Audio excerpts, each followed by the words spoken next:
Então, bom dia, pessoal. Vamos começar hoje com a nossa aula sobre interface gráficas em Java. Na última aula nós tivemos a prova, né? Então agora estamos começando o conteúdo novo do próximo trabalho. Eu estou usando aqui o material da professora Flávio. Então, esse material também é baseado em slides do professor Ricardo e do João Bosco também, e também do Samuel. Então, um conjunto de pessoas que colaboraram para construir esse material. Eu estou utilizando eles, então, para essa aula de hoje. Bom, interface gráfica com usuário, né, ou GUI, né, Graphical User Interface, são, de forma geral, né, uma coisa intuitiva, né, uma interface intuitiva para o usuário, em nível básico de familiaridade, sem que ele não tenha usado nenhum outro programa antes. Então, se o usuário está abrindo pela primeira vez um sistema, um programa, com uma interface gráfica fica mais intuitivo para ele localizar, né, as funcionalidades, conseguir deduzir, né, o que aquele software faz. Então, o tempo de aprendizado do programa pelo usuário ele tende a ser reduzido, né, quando se usa elementos gráficos e apelo visual. As GUIs, né, então, elas são construídas a partir de componentes GUI. Né? Então, os componentes GUI eles são, né, objetos, né, e o usuário consegue interagir através desse objeto através dos periféricos, né, como, por exemplo, mouse, teclado, ou mesmo, né, outras formas de entradas, como, por exemplo, touch, o reconhecimento de voz, enfim, qualquer forma que você consiga interagir com o computador, você pode manipular essas interfaces, né, essas GUIs. O mais simples, né, o mais básico em termos de interfaces, seriam o pacote, né, JavaX, né, JavaX, Swing, JOptionPane.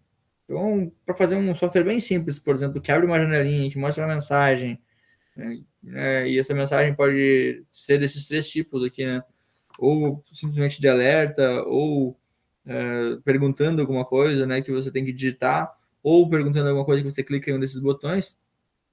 Isso aqui dá para fazer com JOptionPane, né? Algo bastante simples, não é muito poderoso e não é muito orientado a objetos também. Os elementos de uma GUI, né? Então, toda GUI tem diferentes elementos possíveis, né? Então, os componentes que ela pode ter são os elementos desenhados na tela, como botão, text box, label, etc. Né? Então, alguns exemplos aqui embaixo. O botão seria esse convert aqui, por exemplo, né? O JText Field seria esse texto onde dá para o usuário digitar informações. E o JLabel né, esses labels, né, esses textos onde não são digitáveis, são apenas informativos. Tudo isso pode estar organizado dentro de um container. Então, os containers são elementos que servem para agrupar, né, componentes, como, por exemplo, um panel. Né?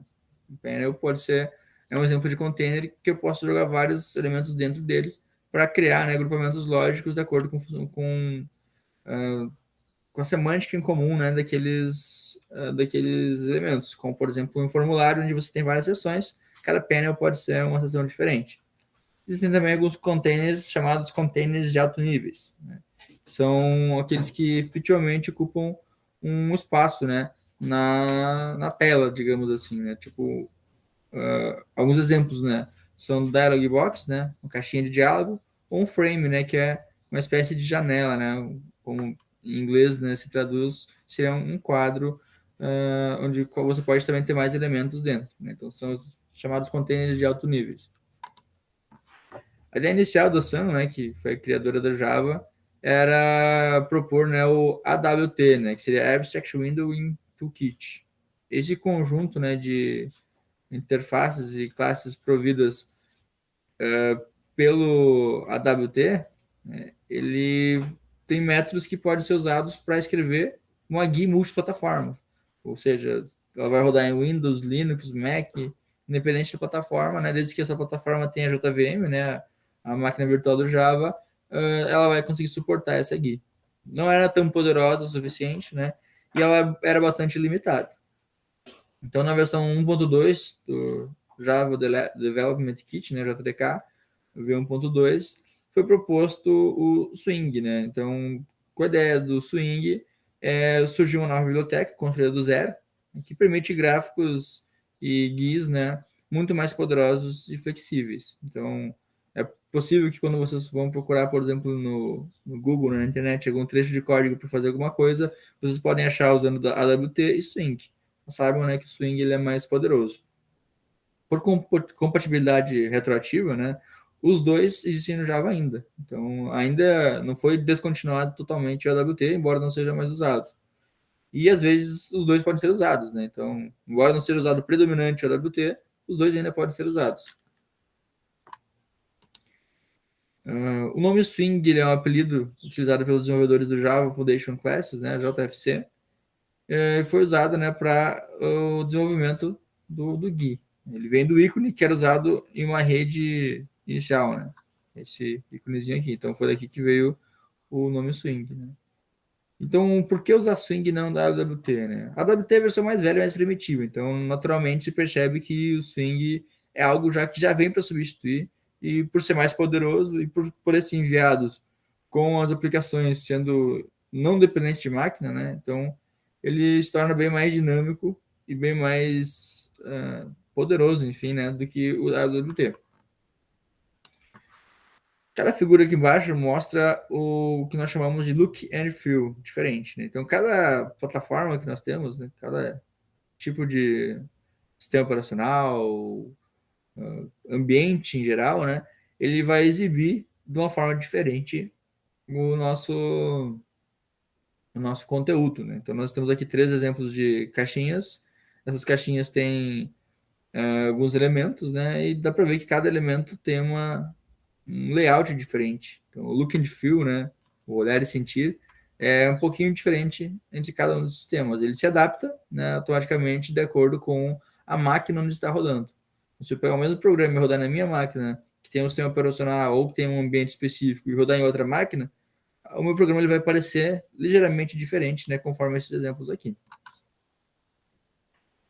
Então, quem faz isso aqui, né, esse padrão aqui, não é o programador não precisa se preocupar com isso, ele simplesmente vai usar os componentes que ele quer usar, e o JVM, né, a máquina virtual do Java, vai se preocupar em adaptar o visual, né, para ficar consistente com cada plataforma. O Swing fornece vários componentes padrões de GUI, né, eles podem ser combinados de forma a criar uma interface. Então, para criar uma interface, basicamente, eu vou usar vários componentes que o Swing me fornece, como botões, listas, menus, áreas de texto. E com o Swing também eu consigo usar containers, né, como eu falei antes, ou janelas, barras de ferramentas, tudo isso para conseguir agrupar informações, né. Por ser de vários níveis, né, nós podemos separar em níveis mais altos, como frames ou diálogos, né, ou níveis intermediários, né, que são aqueles que estão dentro, muitas vezes, inclusive de frames, por exemplo, que são aqueles panel, scroll panel, tabbed, que seriam as tabinhas, né. Então, todos esses tipos de elementos, eles servem para agrupar outros elementos dentro deles. Essa aqui seria a hierarquia de componentes, né? Então, lembra que eu falei que o AWT não era tão orientado a objetos assim? O Swing já é mais orientado a objetos. Ele tem uma hierarquia, tem classes que herdam comportamento de outras classes. Então, se nós pararmos para analisar a linguagem Java, tudo que tem no Java, ele se deriva, né, da classe Object. Então, todo tipo de elemento que tem no Java, qualquer coisa que tem na linguagem Java, ela vem da classe Object. Java.lang.object. Dentro do java.lang.object, existem uma série, né, de elementos, né, que podem ser usados.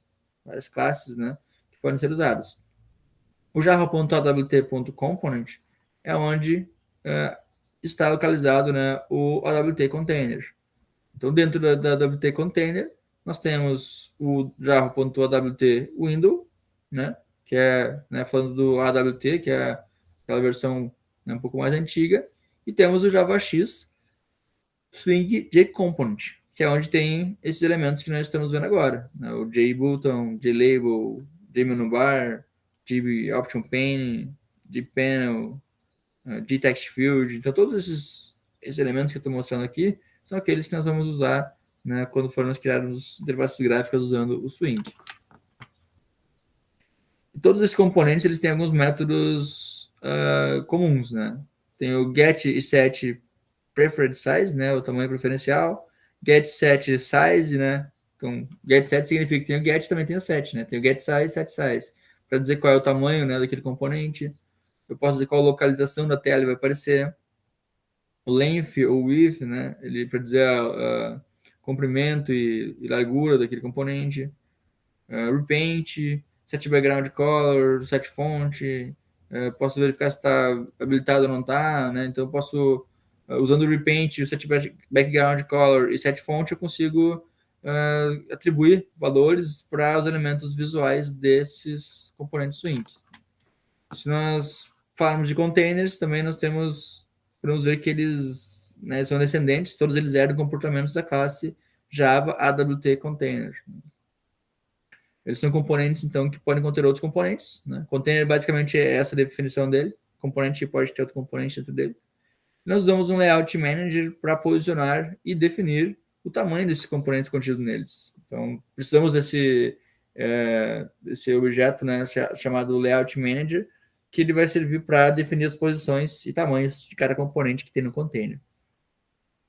Os componentes são adicionados a um container usando várias formas do método add, né? Então, depois, quando nós olharmos alguns métodos, alguns exemplos de código, vocês vão perceber que no código nós podemos adicionar um container e a partir desse container nós podemos chamar o método add, né? Add, para adicionar componentes como qualquer componente visual, né, que vai ter dentro de um container.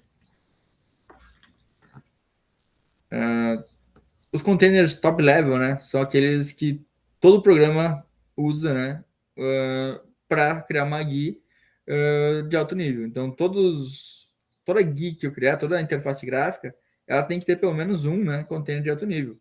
Seriam aqueles que vão dar o suporte para toda a janelinha que está aparecendo ali, né? Então, tudo que os componentes Swing, né, precisam para realizar o desenho da tela, tratamento de eventos e tudo mais, ele vai estar nesse container top level, né? Tem 3 tipos de componentes top level. Eu posso criar uma janela principal, né, uma janela inteira, que seria um JFrame. Eu posso criar uma janela secundária, que seria, por exemplo, quando eu exibo um diálogo, seria o JDialog. Ou posso criar um applet, né, que mostra uma área desenhada dentro de um navegador da internet. Então, meu programa Java ele pode estar dentro, né, quando eu falo de uma interface gráfica, né, ele pode estar sendo exibido em um pedacinho de uma página web, navegador da internet, né, um JDialog, que seria uma janela secundária, um diálogozinho, por exemplo, com aquelas mensagens que eu mostrei antes, ou uma tela, né, principal, como qualquer programa que a gente abre, seria um JFrame. E pelo menos um desses componentes tem que ter para que os outros componentes estejam dentro deles.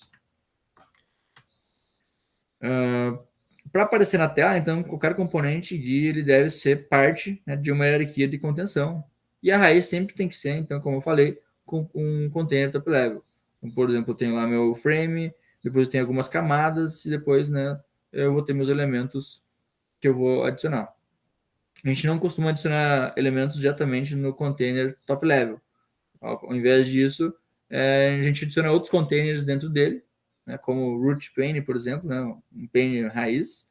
Depois tem o content pane, por exemplo, layered pane. A gente pode adicionar várias camadas para ir agrupando nossos elementos de acordo com suas organizações lógicas, né? Então, os elementos mais parecidos podem estar dentro de um content pane, por exemplo, ou de um glass pane. Esses conjuntos de glass panes podem estar dentro de um root pane, por exemplo, né? E depois esse root pane, sim, vai estar dentro de um frame, né, de alto nível, né, top level. E todo container top level também ele contém indiretamente um container intermediário, denominado content pane. Então, dentro do meu frame, né, por exemplo, ou do meu elemento de top level, eu vou ter sempre um elemento intermediário, né, chamado content pane, né? E esse content pane ele contém todos os componentes visíveis na nossa tela, né, a nossa GUI da janela. Os containers são adicionados ao content pane, né, usando um dos vários tipos de método AD também. Então, aqui embaixo tem um exemplo de código. Eu posso escrever frame e dar um new frame, né? Estou instanciando aqui o meu JFrame. Estou instanciando depois um JLabel, né? Então, label seria aquele textinho que vai aparecer em uma janela. O frame aqui seria a janela mesmo. E se eu der um frame.getContentPane.add, né, eu estou chamando esse método add, eu posso adicionar, né, o label dentro desse content pane e dizer que ele vai estar ao centro, né? Vai estar alinhado ao centro do nosso frame. Então, com esse pedacinho de código, eu já consigo começar, né, a criar uma interface gráfica Java e dentro dela ter um label, por exemplo, né, e exibir isso na nossa tela. Um JFrame, né, ele é um frame independente, implementado como uma instância da classe JFrame. É uma janela que tem acessórios como bordas, títulos, botões, para fechar e minimizar. Então, é o mais similar com uma janela de um software qualquer que vocês abrirem atualmente. E os acessórios são totalmente dependentes da plataforma, né? Então, as aplicações como a GUI tipicamente usam, né, ao menos um frame. Como eu falei antes, né, são dependentes da plataforma, porque o JVM ele consegue adaptar a minha visualização, né, de acordo com a plataforma que está sendo usada. Então, se eu vou abrir no Windows uma aplicação e abrir no Linux, abrir no sistema, né, da Apple, por exemplo, né, no macOS, eu vou ter diferentes visualizações para a mesma janela.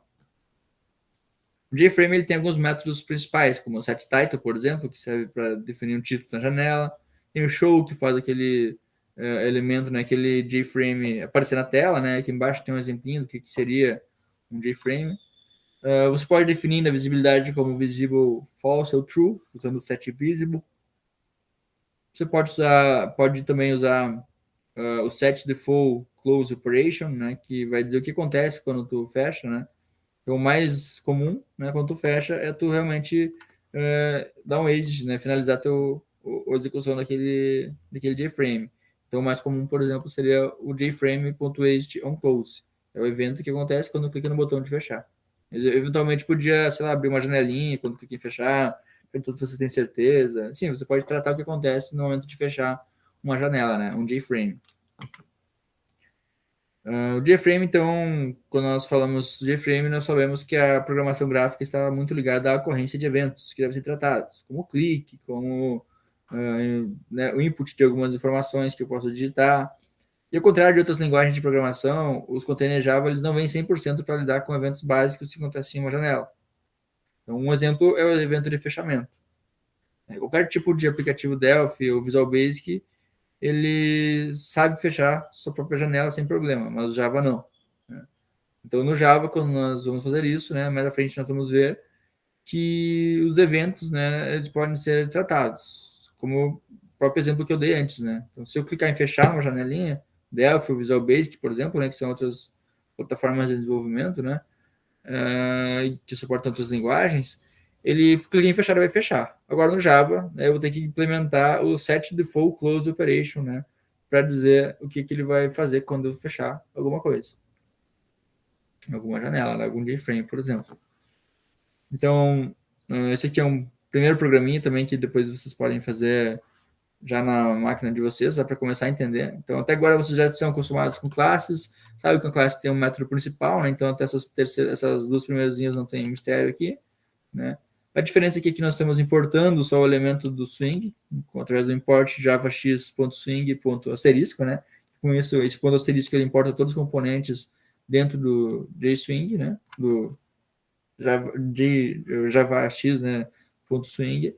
E a partir daí nós vamos poder usar, então, esses componentes. Então, dentro do meu public void static main, né, meu método principal, aquele método que está na minha classe executável, eu posso simplesmente adicionar um JFrame e, nesse JFrame, adicionar um JLabel, né? O que está acontecendo aqui.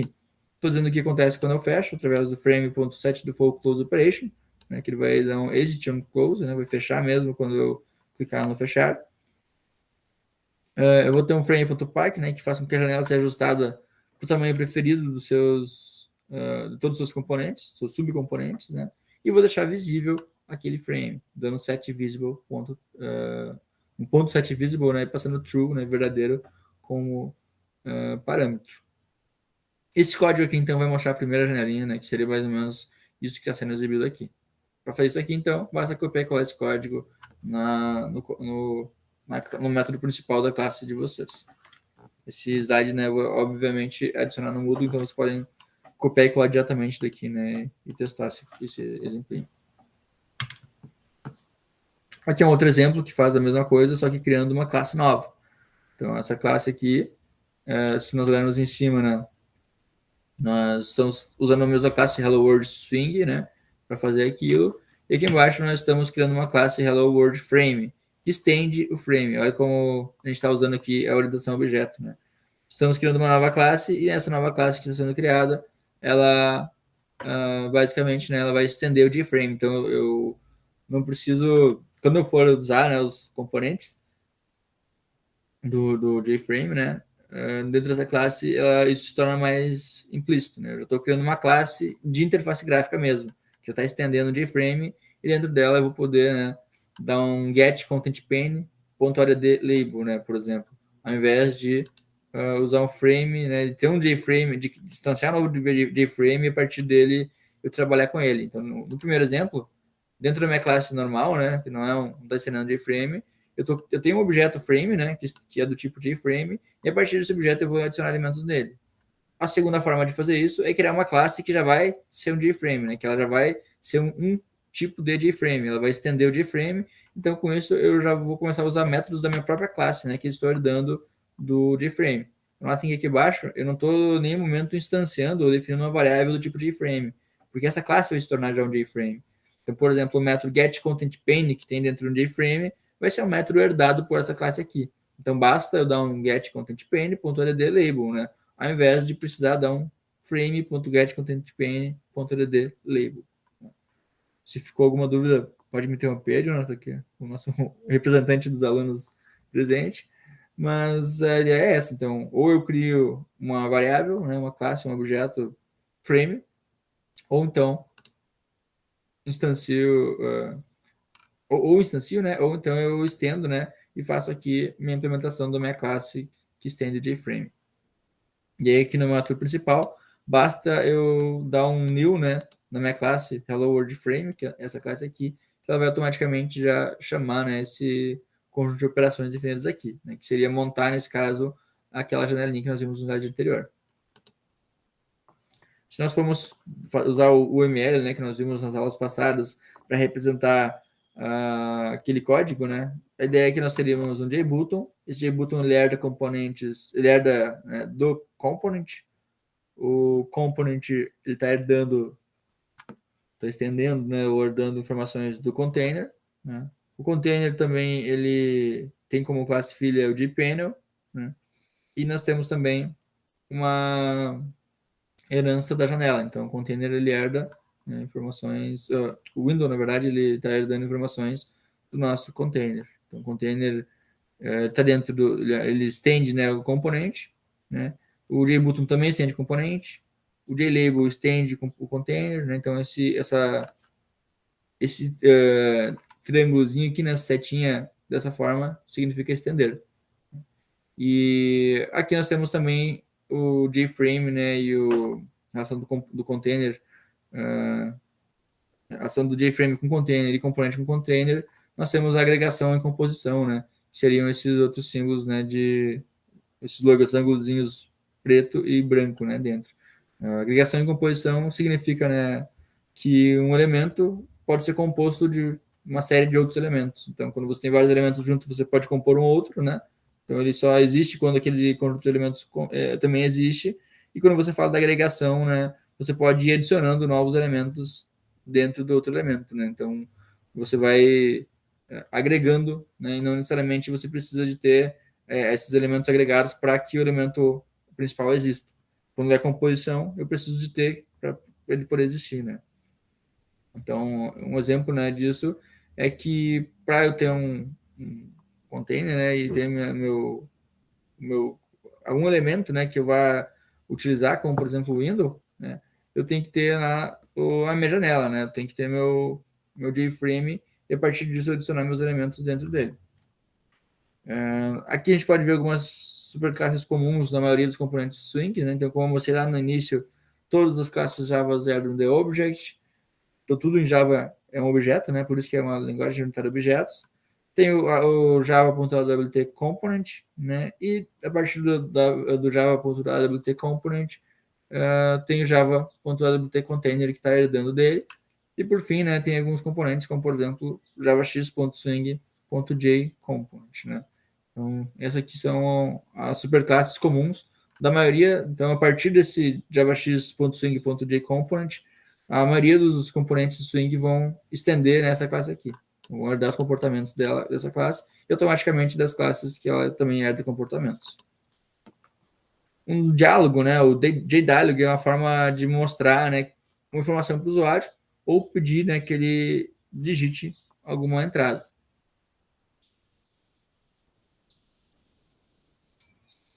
Existem vários tipos de diálogos, né? Todo diálogo ele é dependente de um frame, então eu tenho que ter um frame, né? E a partir daquele frame eu vou criar um diálogo. Né? Destruir um frame destrói todos os diálogos que estão dentro dele.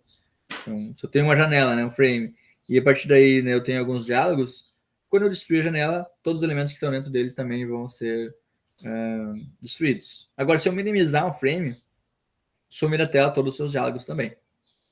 E eles vão voltar quando o frame volta. Então, se eu maximizar, por exemplo, né, um frame, os seus diálogos vão ser novamente mostrados. Um diálogo também pode ser modal, é uma variação de diálogo que existe. E quando um diálogo modal ele está visível, todas as entradas para outros componentes elas serão bloqueadas. Então, tenho aqueles diálogos que eu consigo arrastar e deixar ele em segundo plano, ou tem um diálogo modal, né, que eu não consigo manipular outros elementos enquanto eu não dou um ok, por exemplo, ou, enfim, né, não fecho aquele diálogo. Para criar diálogo customizados, dá para usar, então, a classe JDialog diretamente. O Swing ele provê vários tipos de diálogos padrões, como JProgressBar, JFileChooser, né, para o primeiro mostrar a barrinha de progresso, o segundo é para escolher um arquivo, né, para fazer, por exemplo, upload, ou, enfim, fazer alguma coisa com aquele arquivo que a gente vai selecionar. E tem o JColorChooser também, que é para escolher alguma cor, né, que pode ser útil para alguma aplicação. A classe JOptionPane ela pode ser usada para criar diálogos modais simples, né, que permitem a customização de itens como ícones, títulos, textos, botões e assim por diante.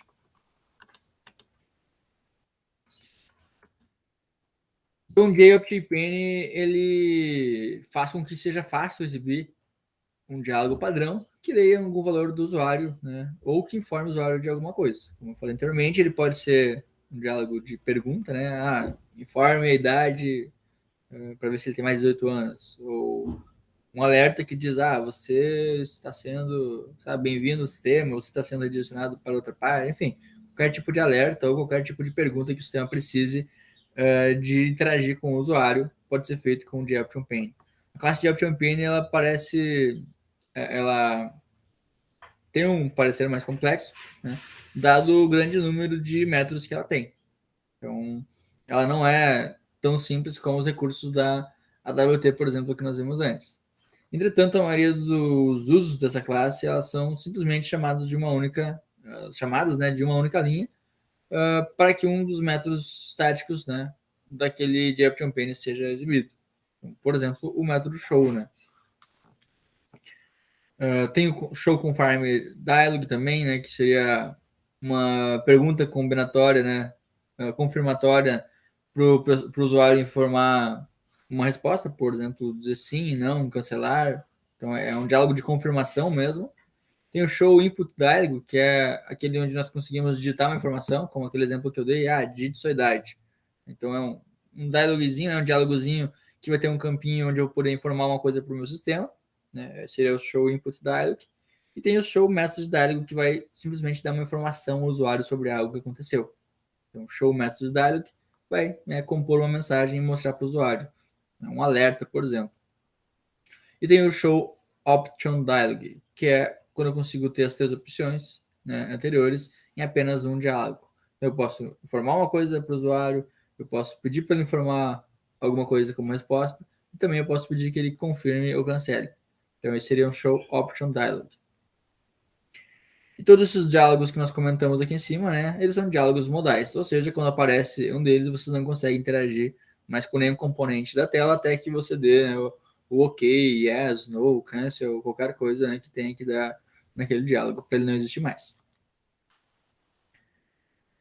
Esse aqui é um exemplo, então, né, de como usar o JOption dialog, né, então vocês podem também depois copiar e colar dentro do seu método principal. Na hora que vocês executarem, ele vai automaticamente exibir um diálogo. Então, nós vimos lá anteriormente nas nossas aulas aquele método que a gente usa o scanner teclado, né? Classe scanner, geralmente chamamos de teclado, por exemplo, e a partir daí com o scanner, né, nós damos um system.in para pegar as informações que são digitadas no sistema. Então, até agora, os trabalhos que vocês fizeram foram assim, que vocês conseguiram interagir, pedir feedbacks, informações para o usuário. Então, agora vocês podem substituir aqueles usos, né, do scanner, né, que nós utilizamos até agora, pelo Show Option Dialog, que vai mostrar, né, para o usuário uma janelinha mais bonitinha, ao invés de pedir que ele digite na interface de linha de comando uma informação. Falando também de containers, um container é um objeto que armazena componentes governando suas posições, tamanhos, comportamentos, quando o usuário altera seu tamanho. Então, sempre que altera um componente, automaticamente esse componente chamado container, né, ele vai renderizar, reajustar, né, os tamanhos dos seus elementos que estão dentro dele. Os principais métodos que um container tem é o add, né, que esse add eu vou passar um componente para ele, ou o add onde eu passo um componente e também um objeto, né, passando algumas informações adicionais para ele, que é algo que a gente vai ver também mais adiante depois. Nós temos o método remove, né, que serve para remover componentes. Temos o set layout, né, que ele vai receber um layout manager. Lembra que eu falei anteriormente que junto com o container nós precisamos de um layout manager, que é aquele gerenciador de layout, né, gerenciador do design da tela que está sendo exibido. Então, quando nós damos o set layout, né, nós vamos ter que passar um objeto que já está instanciado do tipo layout manager, e para esse layout manager, então, né, ele vai utilizar vai ser utilizado esse layout manager para especificar, né, as posições dos componentes dentro de um container. Posições, tamanhos, enfim. Temos também o método validate, né, que ele manda o layout manager reposicionar todos os objetos do container.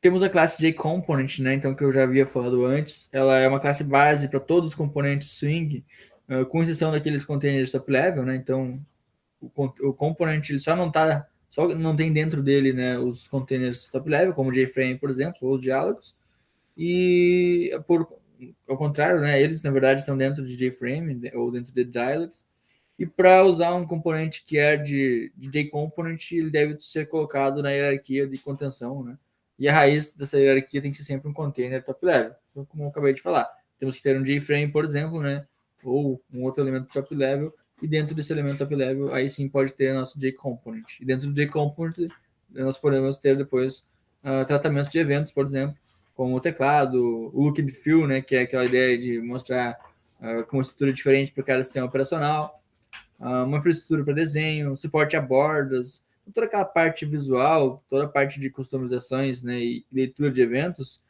pode ser feita dentro de um JComponent. E todos os descendentes do JComponent também são containers. Então, um botão, né, ele estende um container, então ele também pode conter textos, ícones e tudo mais. Então, a ideia de um container, né, é isso, é que ele pode conter esse conjunto de informações, como um JButton, né, que pode ser simplesmente um botão com texto, ou pode ter um ícone, né, e esse botão pode ter bordas, enfim, dá para personalizar como você quiser um botão. Mas ele é basicamente um tipo de container também, embora ele seja um container específico, né, que serve para clicar, né, um botão. Os componentes mais típicos que vocês mais vão utilizar são JTables, JPanel, JTextFuge, JButton, JLabel. Então, com esses componentes, né, você consegue criar interfaces gráficas simples. O botão, né, o JButton, é uma região clicável, onde o usuário consegue interagir de forma a realizar um comando. Então, quando clicou no JButton, né, ele vai disparar um método, e esse método você vai conseguir definir o que acontece quando é clicado naquele método, né? Então, dentro do JButton nós temos alguns métodos, os principais deles são o seu construtor, né, o public JButton, onde você vai passar uma string. Então, eu posso dizer que esse JButton vai ter como nome middle button, por exemplo, como esse exemplo aqui embaixo. Eu posso dar um get text, né, para mostrar para recuperar o texto que tem naquele botão, ou posso dar um set text para mudar aquele texto, né, que está lá. Né. Isso aqui só vai ser necessário se eu não passar, né, como parâmetro aqui o valor que eu quero para aquele botão. Se eu já quero definir aqui no construtor, eu já passo o nome do meu botão e eu não preciso dar um set text, a não ser que eu queira alterar, né, futuramente aquele botão, o nome dele, né, o texto exibido. Apesar de termos criado um botão, ele ainda não faz nada, né? Como eu falei, ele é um botão, mas aí você precisa, além de simplesmente adicionar o botão, você precisa tratar um evento. Então tem que criar e associar um tratador de eventos a este botão. A gente vai ver mais adiante o que é um tratamento de eventos, mas basicamente a ideia é você ver que quando você clicou, né, teve evento de clique, você conseguir criar métodos, por exemplo, que executem algumas operações a partir daquele clique. Né? Então, tratador de eventos é isso, é tratar o clique, é definir o que acontece quando você clica. JLabel é um texto, né, que é mostrado na tela. Então, JLabel é um outro componente visual e ele basicamente vai ter informações para o usuário, né, para deixar mais compreensível aquela interface. Os principais métodos também são o seu construtor, é o JLabel, public JLabel, e eu vou passar o texto daquele label, ou eu posso depois usar o getSet também, né, para recuperar ou alterar o valor que tem dentro de um label. Temos o JTextField, que ele é como um label, porém ele pode ser editado e modificado pelo usuário, enquanto que o JLabel é apenas informativo, o JTextField ele já é um campo de texto mesmo, onde o usuário consegue informar algum conteúdo, né? Ele tem alguns métodos como o seu construtor, JTextField, onde eu posso passar o número de colunas, né? Seria a quantidade de caracteres que aquele texto pode ter. Então, colunas seria isso, né? Cada caractere é dito como uma coluna. E temos depois os métodos getSet, que retornam o valor no text field. E aí no text field é bastante importante esse valor, né? Porque geralmente o usuário vai informar um valor lá e eu preciso capturar esse valor e informar para o usuário. Preciso recuperar ele para usar pelo meu programa, por exemplo, quando ele clica num botão. Como é que eu faço isso? Eu uso o getText do JTextField para recuperar esse valor. Tem também o setText, né? Que é quando eu quero preencher já um text field com algum valor. Notem que o JTextField, por padrão, no seu construtor, ele não tem aqui um texto padrão, porque a ideia é que ele realmente seja vazio para o usuário informar alguma coisa, a não ser que depois o meu programa realmente precise informar, manipular e popular um JTextField, por exemplo, com uma informação padrão, usando o setText. Um exemplo disso é quando eu tenho um banco de dados, por exemplo, associado, estou manipulando um cadastro, né? Aquele cadastro o usuário já informou anteriormente, já está salvo. Quando eu abro minha janelinha, eu vou ler do meu banco de dados e jogar para a tela. Então, eu vou usar o setText, por exemplo. E aí, com isso, né, eu vou deixar ainda que sim que o meu usuário altere e edite aquela informação. Temos o JCheckbox, né, que o seu próprio nome já é bastante intuitivo. É um checkbox, é uma caixinha que eu posso checar, né, posso marcar. Um objeto de tela que permite que escolhamos entre duas opções, marcado ou não marcado, né, check de true ou false. E para criar um JTextBox, um JCheckbox, na verdade, né, você pode também passar ou apenas o texto, que por padrão vai ficar não marcada, né? Então, se eu passar só uma string, que é o texto, né? Por exemplo, check1, como esse exemplo aqui, ela vai começar, né? Por padrão, quando eu abrir minha tela, no meu frame, vai ficar desmarcado. Eu posso também dizer que fique já marcado ou não, explicitamente. Eu posso passar o meu texto, vírgula, true ou false, né? Para dizer se vai estar checado ou não. Se eu passar o texto e true, quando o, quando ser renderizada essa telinha, né, ela pode já estar marcada, por exemplo. E check de true, né? Então, o check é se está marcado ou não está. E também podemos verificar, outro método importante, se está ou não está marcado com is selected. Então, se eu quero verificar se determinada caixinha está ou não está marcada para a partir daí fazer alguma ação no meu programa, eu vou usar o método isSelected para verificar se está ou não está selecionado. Se eu quero mudar o estado dinamicamente através do meu código fonte, de selecionado para não selecionado, né, sem o usuário precisar clicar lá, eu posso também usar o setSelected. Não é tão comum, né, mas em algum caso pode ser necessário que a gente já mude automaticamente. Né? Temos o Radio Button, que basicamente funciona em conjunto com outros Radio Buttons. Então, geralmente tem um grupo. Dentro desse grupo eu tenho botões, né, que são exclusivos, ou seja, eu posso selecionar um de cada vez. Né? É para isso que é importante usar um grupo, né, para dizer que eles estão associados, estão agrupados. E quando eu seleciono uma daquelas opções, né, as outras são desmarcadas. Isso que é comum, por exemplo, em questões de múltiplas escolhas, né? De múltipla escolha, onde você não pode selecionar mais de uma, por exemplo. Né? Quando você pode selecionar mais de uma, você usa o check. Se pode selecionar apenas uma, o radio. beleza? Temos também o button group, né, que é justamente o exemplo que eu dei agora. Tipo, eu tenho, pegando esse exemplo aqui da tela, né, eu tenho um desenho de um cachorro e eu quero que você marque o que é aquele desenho. Ele é um pássaro, é um gato, é um cachorro, um coelho, um porco. Você vai marcar o cachorro, né, em nenhum dos outros. Então aqui você vai usar um grupo, né? O nome desse grupo seria um button group. E dentro desse button group você vai adicionar informações usando o método add. Né?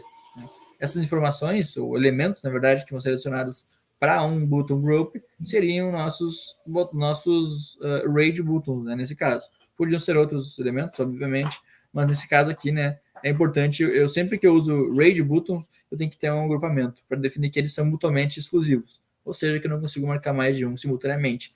Se você simplesmente usar radio buttons no seu design e não criar esse agrupamento, ele não vai entender que um está relacionado com o outro, então você vai conseguir selecionar mais de um ao mesmo tempo. Usando o button group, você restringe que apenas um deles será utilizado. Ele não é um objeto gráfico, né, o button group. Ele é apenas um grupo lógico onde eu consigo agrupar informações e dizer que eles fazem parte de um mesmo contexto.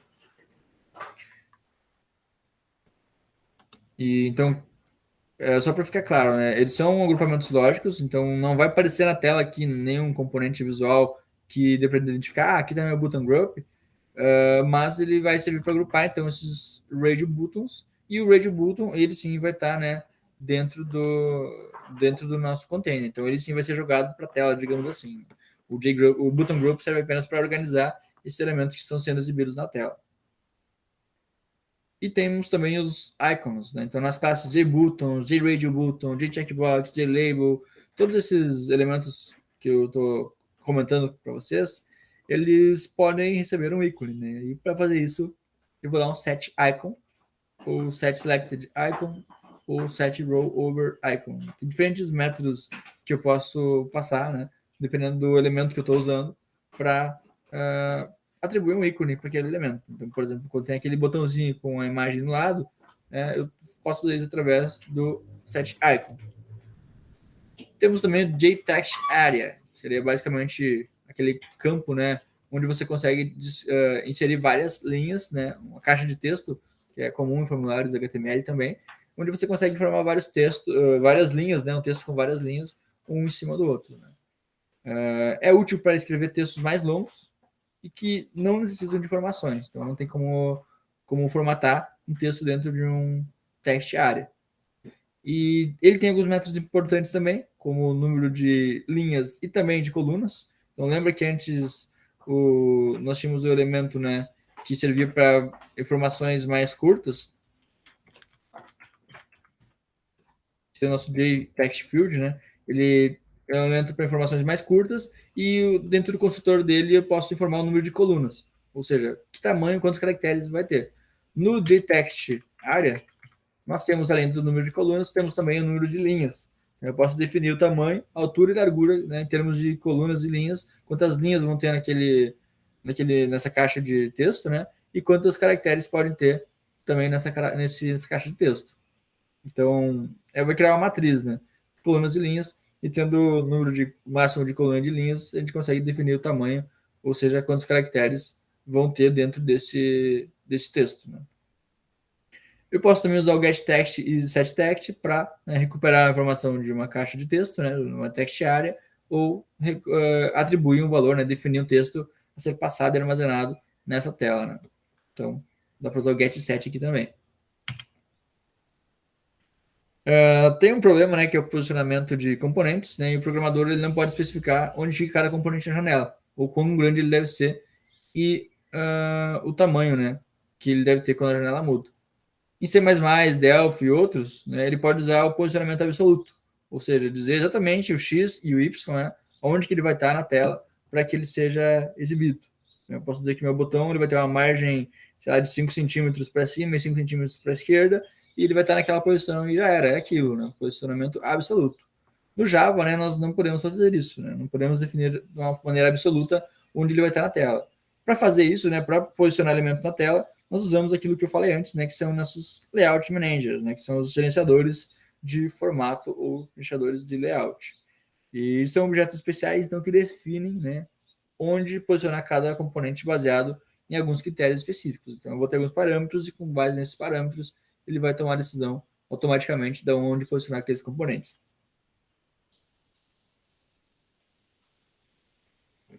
Agora, falando de bordas, todo JComponent pode ter uma ou mais bordas, né? Essa é uma classe usada, a border factor, né? É uma classe usada para criar bordas, né, para elementos JComponent. Então, se eu quero ter um elemento P, por exemplo, né, e esse P precisa receber uma borda, eu posso usar b.setBorder e aí eu vou usar, né, o meu border factor .createLineBorder, por exemplo, para dizer que eu quero uma borda em formato de linha da cor preta, né? Então, create line border, né? E passar color.black. Então, eu estou criando uma borda linha, né? Uma borda em formato de linha, né? E essa borda vai ser preta, por exemplo. Então, posso fazer isso através do border factor. Podemos criar uma borda composta combinando uma ou mais bordas. Então, para criar por várias bordas em um mesmo componente, eu posso usar o create compound border. Então, create compound border, né, chamando dentro do border factor também, ele pode informar, né, pode definir várias bordas, borda 1, borda 2, borda 3. E para né, essa borda 1, borda 2 e borda 3 seriam então as bordas que eu crio usando o meu border factor também, usando o create liner border, por exemplo. Então eu posso atribuir para uma variável create liner border ou qualquer outro tipo de borda, salvar isso numa variável chamada border 1, por exemplo, e depois quando eu chamo o border factor e do create compound border, eu posso adicionar, né, todas aquelas variáveis que tem armazenadas as minhas bordas criadas através do border factor também. E a classe border factor também tem uma hierarquia, né, que está diretamente dentro do lang object, né, então ela está dentro do javax.swing e aí nós temos o border factor, né, dentro, ela herda, né, informações do java.lang.object, né, que é aquela classe padrão onde todas as classes Java herdam dela, implicitamente, mesmo sem ter o extend na classe. E ele serve, então, para implementar todas as bordas padronizadas que existem. Né? Então, podemos usar métodos estáticos que retornam elementos da classe border, como o create, bevel border, at border, title border, amp border, line border, enfim, vários tipos de bordas que dá para ser criado. Depois a gente pode testar isso também de forma mais prática. Hoje a aula vai ser um pouco mais teórica, mas revisando o que a gente pode fazer, depois a gente pode fazer uma aula um pouco mais prática também, usando alguns desses componentes através, né, da programação mesmo. Aqui são os exemplos para mostrar a diferença de uma e da outra borda, né? Então, a borda, a amp border, né, por exemplo, é quando ela não tá, ela tá vazia, né, não está sendo exibida. Lowered border é quando ele vai, parece estar afundadinha, né, dá a impressão que aquele conteúdo está afundado.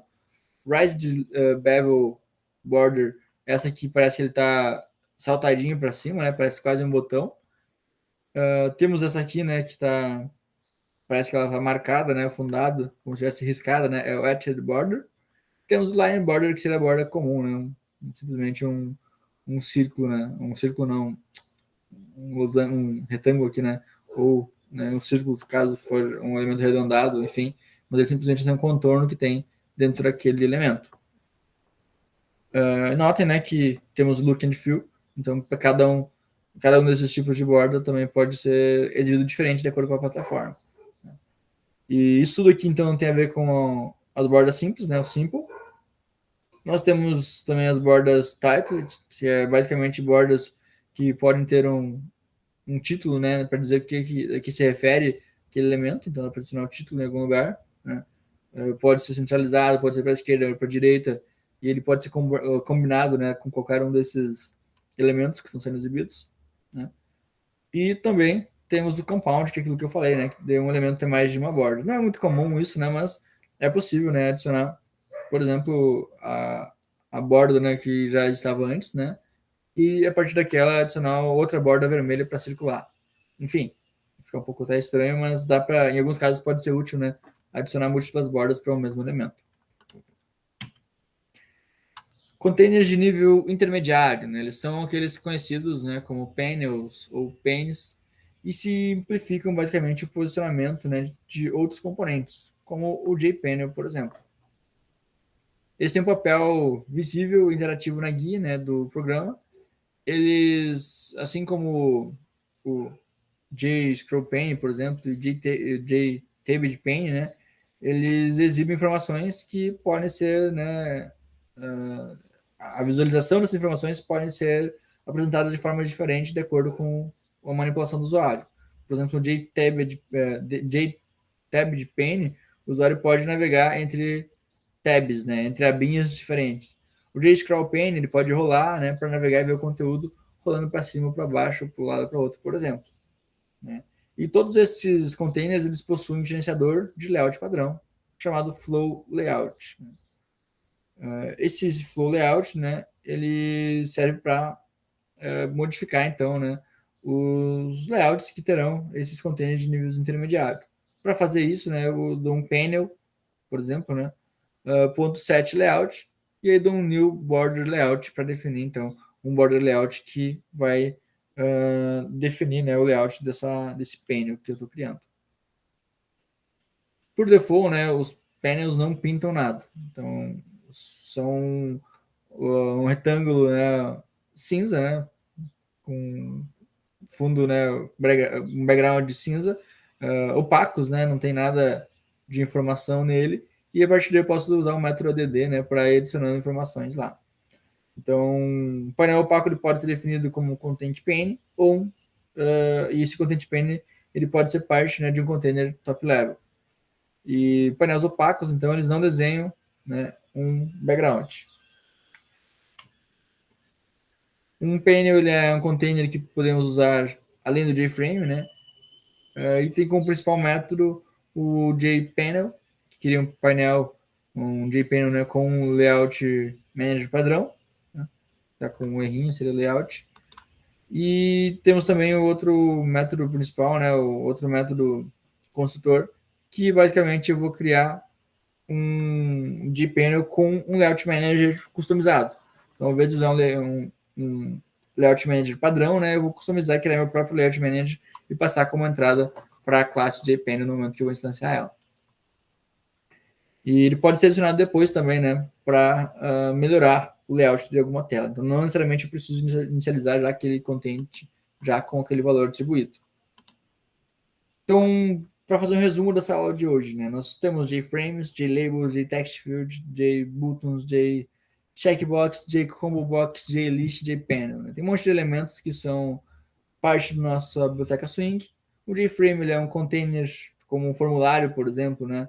Para outros componentes GUI. Né? Não necessariamente um formulário, mas pegando essa analogia, é como se fosse um grande formulário cheio de elementos dentro. Né? Uma janela, assim, não um quadro, frame. E o JLabel seria uma área em que textos podem ser exibidos, mas não editados, né? Podem ter ícones também, né? O JTextField, né, ele é uma área onde o usuário consegue inserir dados, então já é diferente do JLabel. O JTextArea, que não está aqui, ele é similar ao JTextField, porém ele pode também permitir textos em várias linhas e colunas, não só em várias colunas, né? E o JButton seria a área que adiciona, né, um botão que vai receber cliques e a partir daí tratar eventos desse clique para o usuário. O JCheckbox ele possui dois estados, selecionado ou não, então ele serve para eu marcar ou não marcar uma caixinha. O JComboBox ele vai organizar itens, né, que o usuário pode fazer através de uma seleção, clicando em um item da caixa ou digitando naquela caixa. O JList, então, é uma área em que uma lista é exibida, possibilitando a seleção clicando em qualquer item da lista. Então, para exibir itens em lista, eu posso usar um JList. E posso usar o JPanel também, né, que seria o meu container, de todos aqueles componentes serão colocados. Então, o JPanel e JFrame são os dois componentes que vocês mais vão utilizar. Eles basicamente servem como base para os outros componentes estarem lá. Visualmente falando, né, então, aqui são os componentes, alguns dos principais componentes básicos de uma GUI. Né? JLabel, JTextField, JButton, JCheckbox, JComboBox, né, onde eu consigo informar várias opções, e JList, né, como eu falei, é como se fosse uma listinha onde você consegue selecionar os itens da lista. E tudo isso é dentro do quê? Do JFrame. Então, essa aqui é a aula de hoje sobre GUIs, né? Se ficar qualquer dúvida, você pode me mandar, né? Enfim, usar o Moodle, usar o WhatsApp, e-mail, como sempre. E A segunda parte da aula vai ser assíncrona, né? Então vai ter um exercíciozinho que eu vou lançar no Moodle para vocês ainda hoje. E vocês vão ter uma semana para fazer, então a data de entrega dele vai ser dia 7 de novembro. A aula dia 7 de novembro, a princípio, vai ser assíncrona, mas eu vou mandar mais informações depois no Moodle para vocês e também no e-mail automaticamente. Beleza? Então vou encerrar a gravação da aula por enquanto. Vamos continuar ela de maneira assíncrona.